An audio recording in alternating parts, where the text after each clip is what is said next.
Olá pessoal, bom dia. Conto com a inscrição de todos vocês no meu canal do YouTube, canal John Copo de Facuri, canal Pensando Direito. Sou advogado aqui no estado do Rio de Janeiro. Se vocês curtam, compartilhem esse vídeo, se inscrevam no canal, deixe seu like, seus comentários, ative as notificações, cutuque o sininho, enfim. Hoje nós vamos falar a respeito de diversos temas que eu costumo trazer de cunho jurídico-político, né? Na situação atual do país. Nós vamos falar aqui da matéria do jornal O Globo, que diz o seguinte: Eduardo Bolsonaro deixará PL, Partido Liberal, para disputar a presidência se Tarcísio for para o partido. Significa que está havendo um racha entre Tarcísio e a família Bolsonaro.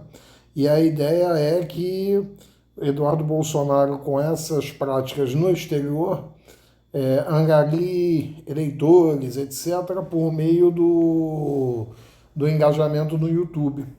E como houve já essa indisposição entre a família Bolsonaro e Tarcísio, Eduardo Bolsonaro disse que vai deixar o Partido Liberal para disputar a presidência contra o próprio Tarcísio. Agora aqui é a matéria da Folha de São Paulo. Moraes e Gilmar tomam decisões diferentes sobre o COAF e ampliam incerteza sobre o uso de relatórios. O plenário do Supremo Tribunal deve uniformizar entendimento a respeito do tema em data ainda não marcada. O que aconteceu aqui? São relatórios do COAF, que é um órgão de inteligência financeira que observa movimentações atípicas em bancos, de pessoas, né? Por exemplo, a pessoa ganha lá 5 mil, de repente caiu na conta dela 10 milhões. Aí o banco comunica ao COAF para verificar se há lavagem de dinheiro e tudo, e isso está dentro de uma questão de investigações praticadas pelo próprio Supremo Tribunal Federal. E o problema é que também já apresenta um racha aqui no Supremo que, se Moraes e Gilmar tomam decisões diferentes sobre o COAF, ampliando incerteza sobre o uso dos relatórios, isso tem que ser levado ao plenário do Supremo para decidir. Porque se está havendo algum abuso aí, o plenário que vai ser o soberano para decidir. Mas o plenário é político, o Supremo é político, jurídico político. Aí a gente imagina o que pode acontecer. Agora, pessoal, no aspecto geopolítico, e com aquela posição do Trump, né, que é os Estados Unidos, por mais que muita gente não goste, eles policiam o mundo. Eles se impuseram contra a Europa, contra a China, contra o Canadá, e todos os países foram lá para fechar um acordo. O Maduro, de acordo com os Estados Unidos, é um dos maiores traficantes de substâncias ilícitas, já num poder, ou seja, oficial, de forma oficial. Como acontece aqui no Brasil, com alguns casos de alguns políticos infiltrados, inclusive por facções criminosas, em assembleias legislativas, em ministérios, enfim. Aqui no Brasil, por exemplo, a dama do tráfico aqui do Rio de Janeiro foi recebida no Palácio do Planalto. Então, em ministérios, enfim. O Dino entrou em comunidades extremamente violentas, que nem a polícia consegue entrar, e quando entra tem que entrar com um arsenal militar. Então, a Venezuela, como os Estados Unidos não querem, é, assim, o americano tem um pretexto, que ele quer se posicionar no campo global como hegemonia militar. E como as drogas chegam lá nos Estados Unidos via Brasil, via Venezuela, eles informaram aqui que eles estão até com receio e estão com medo de, inclusive, a chancelaria venezuelana condenou a ação dos Estados Unidos e citou o risco de uso de armas nucleares. O governo americano afirma que a ação visa combater cartéis de drogas na região. E a tendência natural é, eventualmente, né, se efetivamente a intenção americana é a questão do combate ao narcotráfico, Eles querem derrubar o Maduro, porque não está alinhado com os Estados Unidos, mas a tendência é respingar aqui no Brasil, onde o atual sistema parece fazer cafuné nos bandidos violentos e chibatar os que violaram a lei de forma, por exemplo, do batom na estátua, 17 anos. O camarada preso com 500 quilos de entorpecente, o flagrante foi anulado. Ele está na rua, com 500 quilos de entorpecente, por exemplo. Então, é, só realmente é Deus lá, né, comandando tudo, e o americano tentando botar ordem na casa, preservando os interesses dele. Pode respingar aqui no Brasil contra a PCC e o Comando Vermelho. Falando ainda do atual governo, o governo faz acordo para investigar a gestão Dilma e evitar a convocação de irmão de Lula na CPI do INSS. Aliados do Planalto queriam excluir o governo Dilma do inquérito, mas cederam. Frei Chico é vice-presidente do Sindicato Nacional dos Aposentados, uma das entidades citadas no escândalo de descontos irregulares. Irmão de Lula. Então, a gente já começa a ver o nível do nosso comando não, da nossa administração, porque eles são poderes de Estado, mas são servidores públicos, agentes políticos, e eles devem prestar um serviço público. E se o irmão do presidente está envolvido numa situação dessa, é sinal de que os poderes estão bem corrompidos, lamentavelmente, porque se subtrair, né, praticar estelionatos, é, é, diversos crimes, furtos, etc., contra idosos, isso mostra o nível de elevação moral do país, que é baixíssimo. Aqui, senhores, nós vemos pelo jornal Metrópolis, né, uma situação bem atípica. Polícia Federal pede a Moraes vigilância 24 horas dentro da casa de Bolsonaro. O diretor-geral da Polícia Federal alega que a presença de equipes de vigilância somente nas imediações da casa de Bolsonaro não evitaria eventual fuga. A Polícia Federal fez o pedido, a Procuradoria-Geral da República mandou a Polícia Penal fazer a escolta discreta do ex-presidente, e aqui a polícia alega, a federal, né?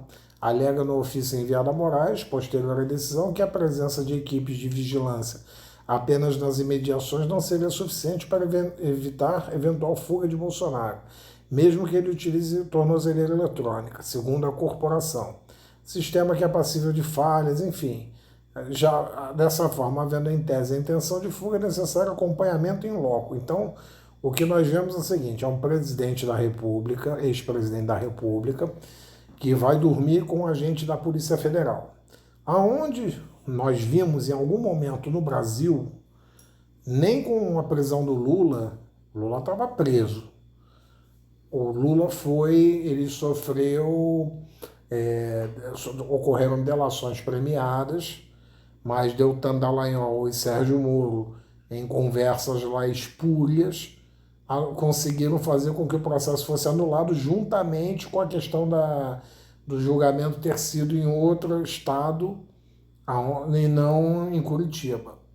Mas aquelas conversas, pede isso que eu dou da prisão, faz isso, interceptadas pelo grupo provavelmente contratado pelo PT, The Intercept, revelou o escândalo aí da Lava Jato, que levou à nulidade do processo e que existem suspeitas, inclusive, de homicídio praticado contra o ministro relator na época, o Teori Zavascki, aonde, como eu já citei em vídeos anteriores, o piloto dele fazia a mesma ponte aérea, né? Rio-Angra, há, sei lá, 20 anos, mais de 20 anos, e não viu o espelho d'água. Então, a morte muito suspeita.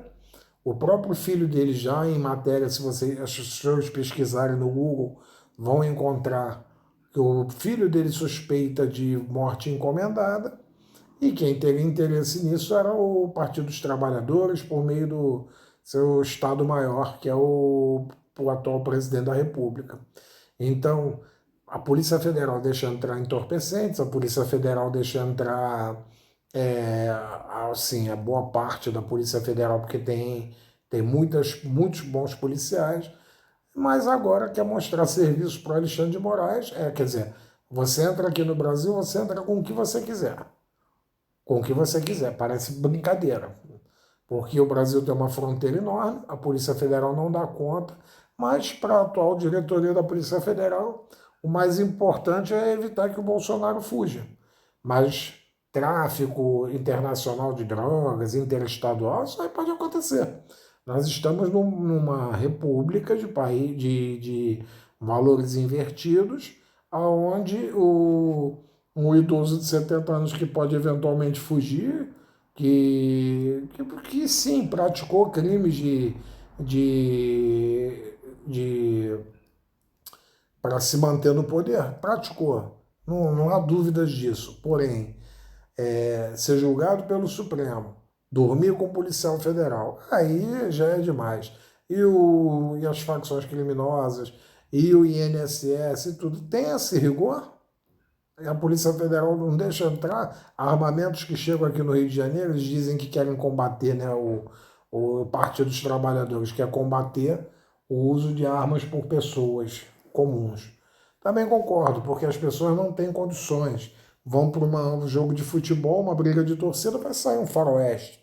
Mas o Estado deveria propiciar a segurança pública. E quando eu falo Estado, é o Estado como um ente federado, não só os estados do Rio, de Rio, São Paulo, etc., Bahia, mas a União como um todo.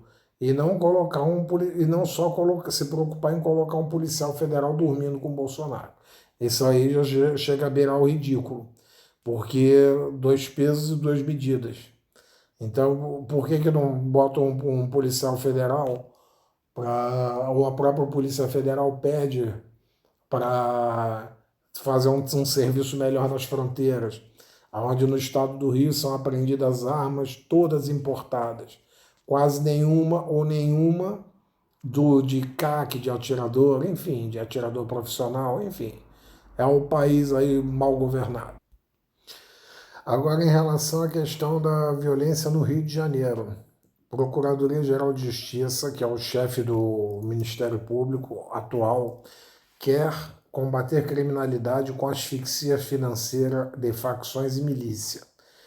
Dentre outras, para resumir bem a matéria, que ela é longa, ela quer combater os focos de lavagem de dinheiro, de tráfico de drogas, enfim, produzidas no Estado, de maneira produzidas no Estado, importadas, enfim, e asfixiando as fontes financeiras. Mas sem uma garantia da lei e da ordem, sem apoio das Forças Armadas, eu acho muito pouco provável que esse plano dê certo. Eu espero que sim, mas não acredito, porque não adianta só asfixiar financeiramente, porque o crime vai migrar.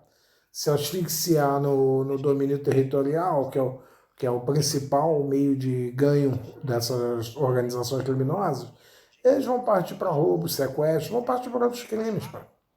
Então, essa migração aí, tem que haver um desmonte efetivo com ocupação territorial, como inclusive o próprio ministro Alexandre de Moraes determinou que o Rio de Janeiro fizesse um plano de reocupação territorial das comunidades, porque isso está se alastrando para o Brasil inteiro. Vamos torcer que esse plano aí do Procurador de Justiça dê certo. Uma situação aqui interessante, né? Davi Alcolumbre manda uma nova mensagem, desculpa aí o anúncio, né, do Brasil, o Brasil saiu do mapa da fome, enfim, é história, né? Queimadas continuam, fome continua, Bolsa Família dado até para morto e aqui, ó, Brasil sem fome, prato cheio, país soberano. Clique aqui e saiba mais. É o estelionato político, né? Porque olha aqui, a nova mensagem de Alcolumbre sobre o impeachment de Moraes. cabe ao presidente do Senado decidir se aceita ou não um dos pedidos para iniciar processo de impedimento. Ele disse o seguinte, que tem o presidente do Congresso Nacional tem as assinaturas necessárias e, por ter provavelmente, nos fala a expressão chula, rabo preso com o Supremo Tribunal Federal, ele provavelmente vai tentar fazer com que isso caia no esquecimento, porque essa situação de ele abrir um impeachment, o Supremo vai reagir e vai localizar podridões sobre o presidente do Congresso Nacional e bem provavelmente vai achar, se já não tiver lá engavetado no Supremo. Então, qual é o receio dele? É isso, unicamente isso. O país está pedindo, muitos eleitores até do atual presidente, não que eu concorde com A, B ou C, eu quero um país melhor. Então, muitos eleitores do atual presidente estão insatisfeitos e estão entendendo que o ministro Alexandre de Moraes está extrapolando e efetivamente está. Não precisa nem ter acesso ao processo. Eu falo como advogado. Um ex-presidente, o Supremo ele tinha um posicionamento que ele julgava quando o ocupante de cargo público saísse, né, desocupasse o cargo, ele era julgado em primeira instância, porque ele era um réu comum. Por que o atual presidente, ou ex-presidente, generais, etc., que efetivamente em alguns ali praticaram crimes mesmo, por que eles estão sendo julgados no Supremo? Por que eles mudaram essa jurisprudência correndo? Né? Então, topa tudo pelo poder. Então, essa situação que a gente vê nesse jornal Carta Capital, que é bem tendencioso para o lado do PT. E agora, continuando aqui o vídeo, né?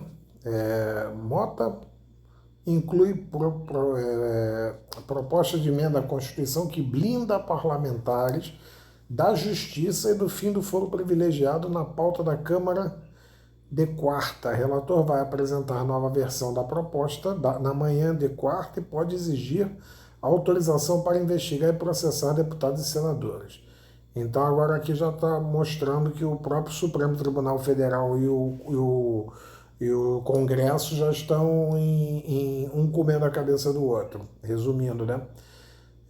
Existe uma proposta para blindar parlamentares de investigações do Supremo e quer acabar com um foro privilegiado para autores de crimes comuns. Segundo os deputados, a ideia é rejeitar a proposta por falta de consenso sobre o texto. A PEC foi ressuscitada pelo presidente da Câmara, Hugo Mota, na semana passada.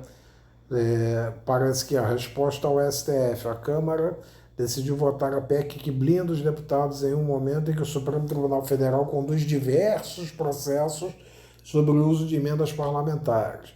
No sábado 24, Flávio Dino determinou que a Polícia Federal abra inquéritos para apurar 964 planos de trabalho de emendas que não foram cadastrados corretamente no sistema oficial do governo.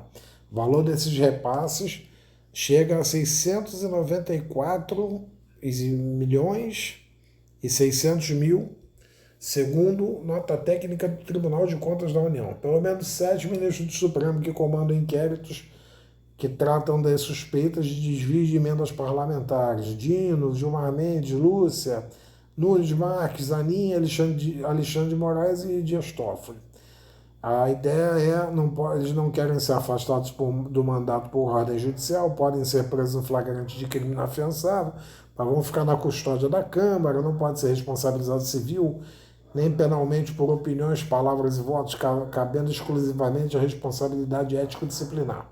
Esse item aqui já está na Constituição, mas o Supremo, como ele vem atropelando isso e vem condenando deputados e senadores por crimes de opinião, realmente a única coisa válida nessa proposta é essa.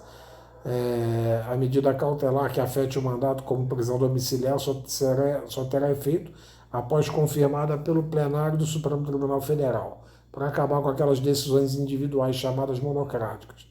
Eles articulam incluir no projeto uma autorização para que deputados e senadores só possam ser investigados por crimes comuns após a autorização do Legislativo, retomando o texto da Constituição, modificado em 2001 pelo próprio Congresso. A maioria das pessoas entendeu que esse é o melhor momento, é um tema que divide, não existe um texto definido ainda, e sim, enfim, todo mundo querendo se manter no poder, e agora acaba que o sistema está em conflito entre si.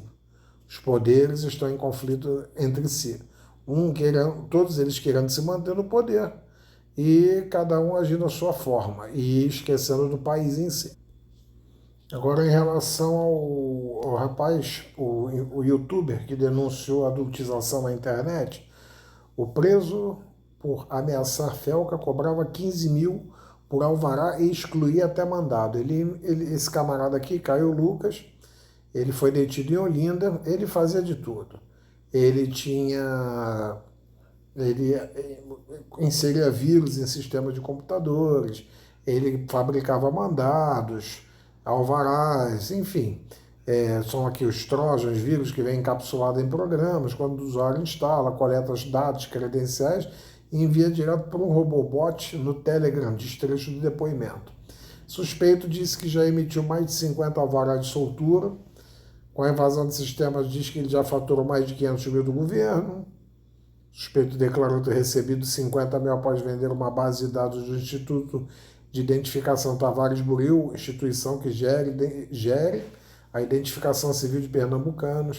O pagamento era feito em criptomoedas, na conta de terceiros, enfim. E o suspeito diz que nunca ameaçou Felca. Então, qual era a relação dele com com a denúncia do Felca? E qual é a relação do Felca com a questão do controle das redes sociais, né? Fica a dúvida aí para os comentários. Aqui agora nós podemos avaliar, né? Notícia da CNN Brasil, que o Felca, um influenciador que denunciou a adultização no Brasil de crianças e adolescentes, conta que influenciadores cancelaram contratos após seus vídeos. Youtuber que fez denúncia sobre adultização comentou sobre o comportamento de seus pares na internet.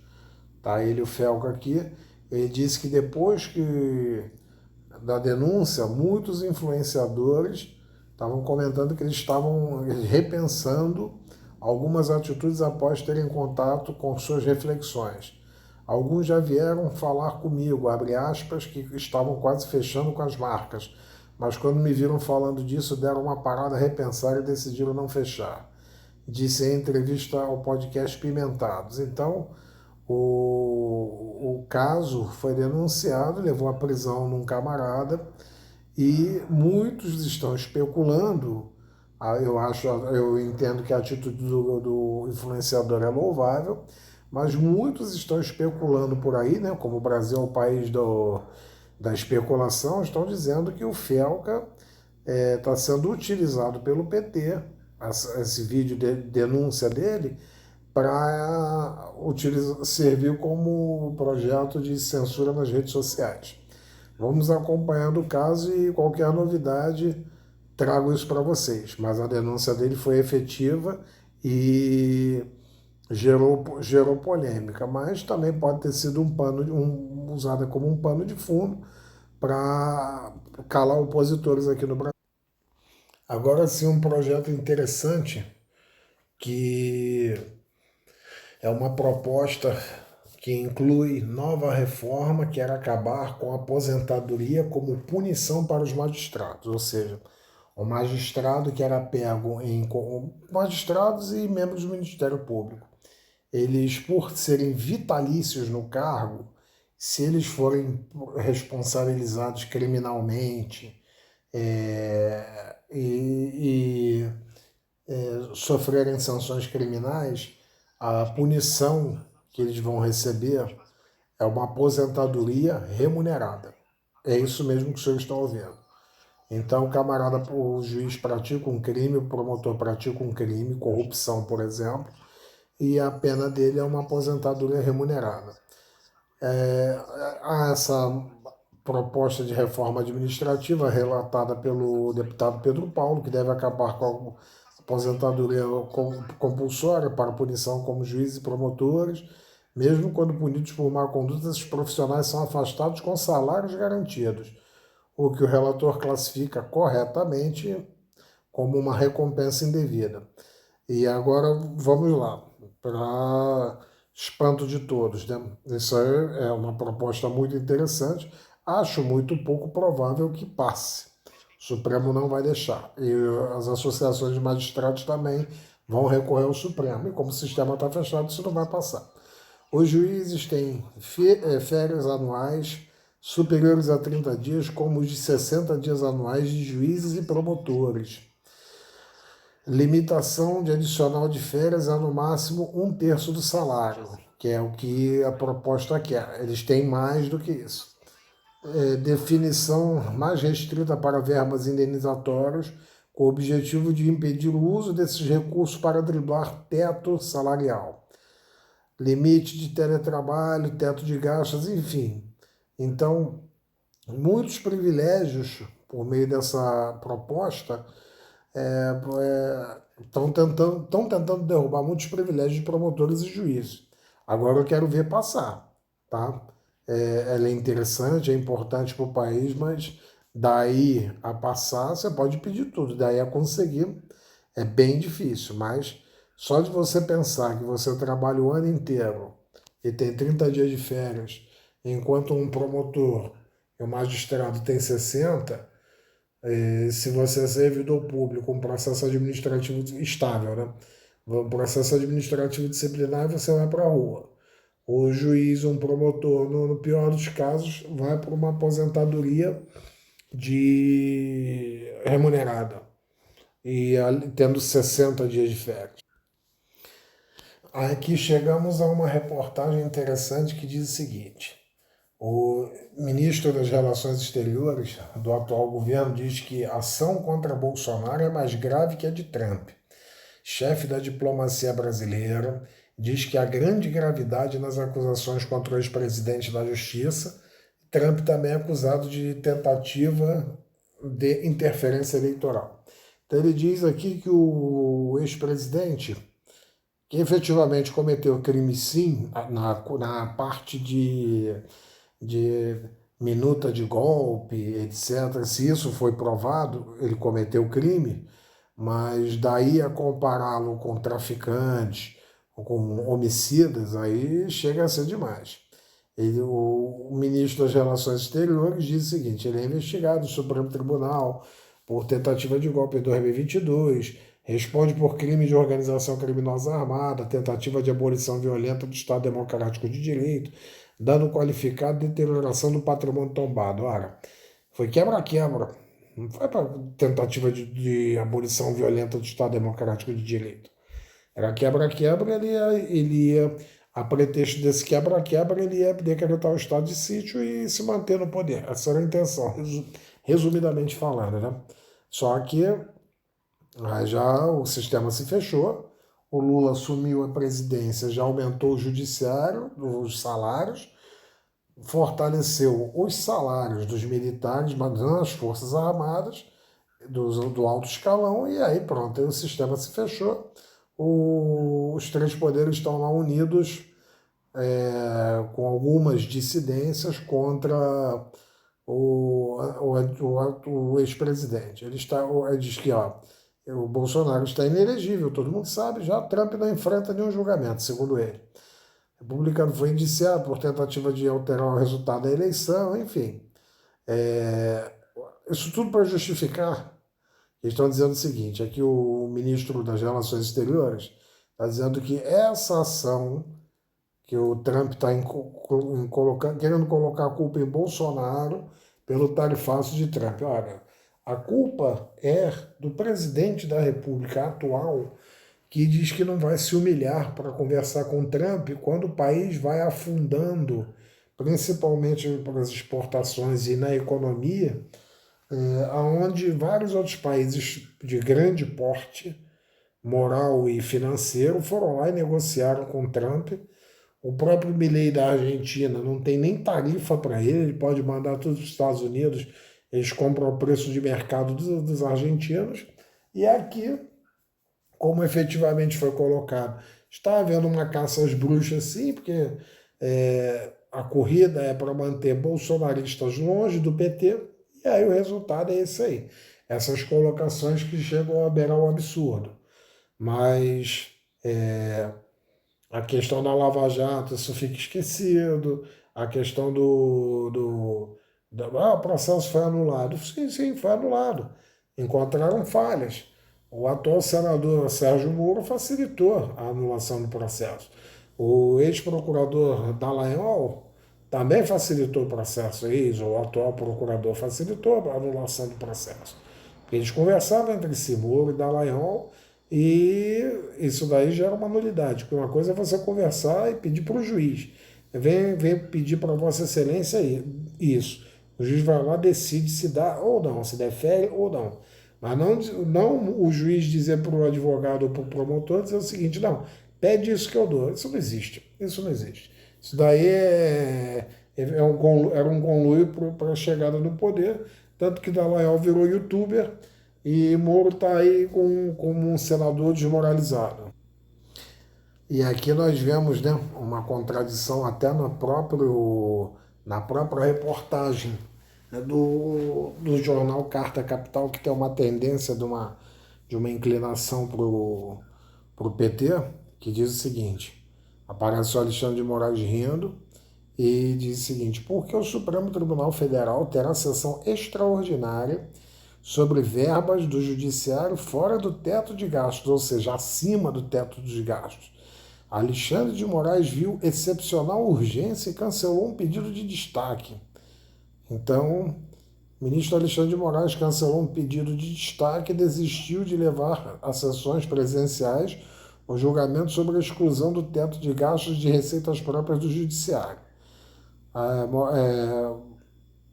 Luiz Roberto Barroso convocou uma sessão virtual extraordinária entre terça e quarta para concluir a votação. Então, declarou o ministro que havia uma excepcional urgência ao recuar e solicitar a Barroso uma sessão virtual extraordinária. Então, o que eles estão querendo esconder aqui, né? Então, a sessão é pública e por que essa questão de ultrapassar os gastos? Foi uma ação movida pela Associação dos Magistrados Brasileiros, que tem interesse em algumas situações que ultrapassam o teto constitucional de gastos com os serviços, aspas minhas aqui, frágeis, ineficientes e lentos de boa parte do Poder Judiciário brasileiro.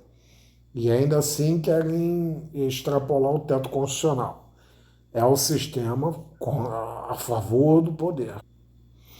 E para concluir aqui, eu peço até desculpas aos meus espectadores, né, pelo tempo do vídeo, mas eu procurei trazer um vídeo bem longo, mas bem explicativo sobre a situação do país, sobre a administração do país. E para finalizar, nós vamos trazer aqui uma situação interessante. Advogado de Trump e líder do PT trocam farpas.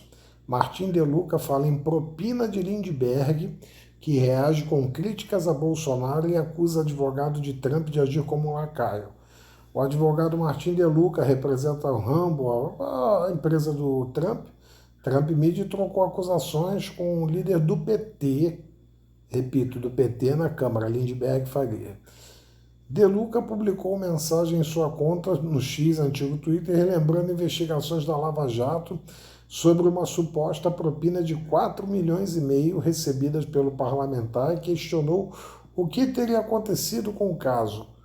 Aí ele ainda brincou: uau, eu nem sabia que Lindbergh Faria recebeu 4,5 milhões em propina. O que aconteceu com ele, com o caso dele? Questionou De Luca. Nisso, né, cutucou o PT na parte que, na cicatriz, né, na ferida maior, que é a corrupção, né? E aí, na sequência, criticou o petista por declarações sobre Jair Bolsonaro, sugerindo que acusações de conspiração internacional e de fuga do ex-presidente para a embaixada dos Estados Unidos seriam exageradas. Lindbergh, por sua vez, afirmou que Bolsonaro avaliou tentativas de asilo no exterior e acusou de Lula de agir como um lacaio na tentativa de difundir desinformação no Brasil. Ora, essa questão que está gerando, que foi o argumento utilizado por Trump para o tarifaço, na verdade, começou da seguinte forma, já até coloquei isso aqui. Primeiro, parabéns ao advogado de Trump que mexeu na ferida da corrupção, que é a marca maior do PT. Mas, como um todo, né? Não digo todos os petistas, mas o partido, em sua maioria, uma boa parte, é poder pelo poder e a fome como voto de cabresto. Mas vamos lá. Advogado de Trump, eles trocam farpas e quem começou essa situação foi o Alexandre de Moraes, porque o Trump anunciou tarifaço para o mundo inteiro. Aí Alexandre de Moraes me vai e por que que um advogado de Trump está entrando numa discussão política aqui no Brasil? Pelo simples fato de que no Brasil se fala tanto em soberania, mas quem começou a invasão de soberania foi o senhor ministro Alexandre de Moraes, por determinar bloqueio de contas da Trump Media, da Rumble, enfim, lá nos Estados Unidos, bloqueio de perfis lá. Então, começou a violação da soberania dos Estados Unidos por parte do governo brasileiro. Agora, como retaliação, estão sendo movimento, tem lei Magnitsky, tem advogado de Trump processando o Estado, processando o Alexandre de Moraes nos tribunais americanos, pela violação de soberania, e resultando aí nessa famosa aí troca de farpas, futucando justamente o ponto nevrálgico do PT, que é a corrupção. Tanto que ele foi perguntado e o outro só gritou. Ele disse, cadê os 4 milhões e meio da época do mensalão, né? E aí o Lindbergh reclamou bastante aí. Tá na matéria, tá? Não sou eu quem está trazendo informações, não. Tudo que eu coloquei nesses meus vídeos todos, eu procuro, leio, avalio e cito a fonte. Então, tá aí, resultado de ação do Alexandre de Moraes, e aí entrou um maluco lá, o Trump, nos Estados Unidos, e agora ele está batendo contra o mundo inteiro. Venezuela, Brasil, enfim. Aí o nosso presidente vai lá e não quer negociar, e a situação econômica do país só piora, lamentavelmente. Crime progredindo, ou enquanto isso, o, aí se instala uma CPMI do INSS para investigar, vão investigar desde 2015, 10 anos aí de investigação, e agora essa questão aí do mensalão, que para muitas pessoas ainda não ficou muito bem resolvido, porque ocorreram delações premiadas da Odebrecht, dizendo que deram lá uma casa para a falecida esposa do ex-presidente, do atual presidente, do Lula. Ocorreram corrupções, 4 milhões e meio de reais aí que o advogado está acusando o Lindbergh, que é o líder do PT. Então, pronto, se é o líder do PT que é corrupto, de acordo com a matéria, não sou eu que estou chamando, tá? Você imagina os liderados, né?